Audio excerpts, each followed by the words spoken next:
Perfume জিনিসটা আমার ভীষণ পছন্দ। বেশ কিছুদিন ধরে ফেসবুক আর ইনস্টাগ্রামে হাউস অফ EM5 এটা চোখে পড়ছিল। বিভিন্ন নামি দামি brand, Tom Ford, channel, Victorian secret, এই সমস্ত ব্র্যান্ডের বিভিন্ন পারফিউমের এরা ইন্সপায়ার্ড পিস তৈরি করে।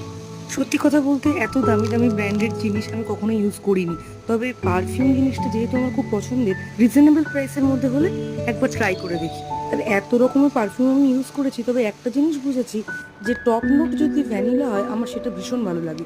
সেই হিসেবে আমি এই 3টে পারফিউম অর্ডার দিয়েছিলাম। 15 ml করে আছে, প্রত্যেকটা প্রাইস 399 করেছিল। তবে সত্যি কথা বলতে স্মেলের থেকে আমার যেটা সব থেকে বেশি ভালো লেগেছে প্যাকেজিং, অসাধারণ প্যাকেজিং, ইকো ফ্রেন্ডলি প্যাকেজিং ছিল। লা ভ্যানিলাটা ছিল কায়ালে ইন্সপায়ার্ড ভ্যানিলার, টম ফুডের টোবাকো ভ্যানিলার ইন্সপায়ার্ড পিস হচ্ছে টপ 1। আসলটার সঙ্গে কতটা মিল আছে বলতে পারবো না, তবে স্মেলগুলো আমার অসাধারণ লেগেছিল। ভালো লাগলে লাইক করে দিও।